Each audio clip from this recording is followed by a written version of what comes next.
রাজধানীর কাকরাইলে একটি ডেভেলপার কোম্পানির জমি দখল ও স্থাপনা ভাঙচুর করার অভিযোগে আটক ১৬ জনকে নিজ জিম্মায় ছাড়িয়ে নিল Wills Little Flower School and College কর্তৃপক্ষ।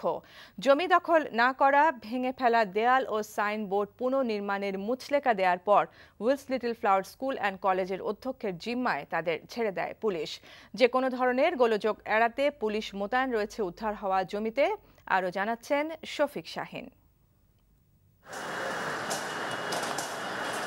কাকরাইলে হোটেল রাজমণি ইশাখা ও Wills Little Flower School and কলেজের মাঝখানে ডেভেলপার কোম্পানি রোজা প্রপার্টিজের জমি দখলের পাশাপাশি সোমবার স্থাপনাও ভেঙে দেয় একদল দুর্বৃত্ত। এক্ষেত্রে Wills Little Flower School and কলেজের নাম ব্যবহার করে দখলকারীরা।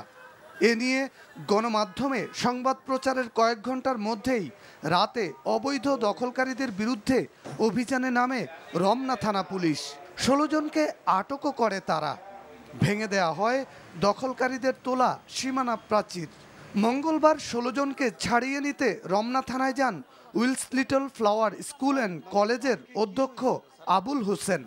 স্কুলের নাম ব্যবহার করে কারা অন্যের জমি দখলে নিতে গেল এবং কেনই বা তিনি তাদেরকে ছাড়াতে গেলেন সে ব্যাপারে কথা বলতে রাজি হননি প্রতিষ্ঠানটির অধ্যক্ষ। আসলে এই ব্যাপারে আমি তেমন কিছুই জানি না। মানে কি জানেন আপনি স্যার? আমি কিছুই জানি না এই বিষয়ে, আমি ভিতরেই ছিলাম, আমি কিছুই জানি না। মানে আপনার স্কুলের নাম ভাঙিয়ে কারা দখল করতে আসলো?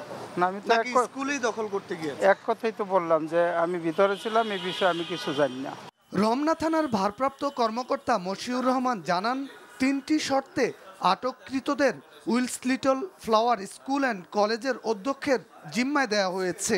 আমরা ১৬ জনকে নিয়ে এসেছি এবং পরবর্তীতে ওনারা আমাদেরকে আজকে সকালে এসে মুচলেকা দিয়েছে যে আমরা এটা নিয়ে, যেহেতু বিজ্ঞ আদালতে মামলা আছে, মামলা নিষ্পত্তি না হওয়া পর্যন্ত ওখানে শান্তিপূর্ণ অবস্থান করবে এবং যে অবস্থায় ছিল সেই অবস্থায় থাকবে এবং ওই যেই দেয়ালটা ভেঙে ফেলেছিল সেই দেয়ালটা মেরামত করে দিবে এবং যে সাইনবোর্ড আগে ছিল সেই সাইনবোর্ড ওখানে পুনর্বহাল হবে। এই শর্তে আমরা ওই ১৬ জনকে মুচলেকা দিয়েছি। যে কোনো ধরনের পরিস্থিতি মোকাবেলায় উদ্ধার হওয়া জমিতে পুলিশ মোতায়েন করা হয়েছে। Shafiq Shahin, NTV news, Dhaka.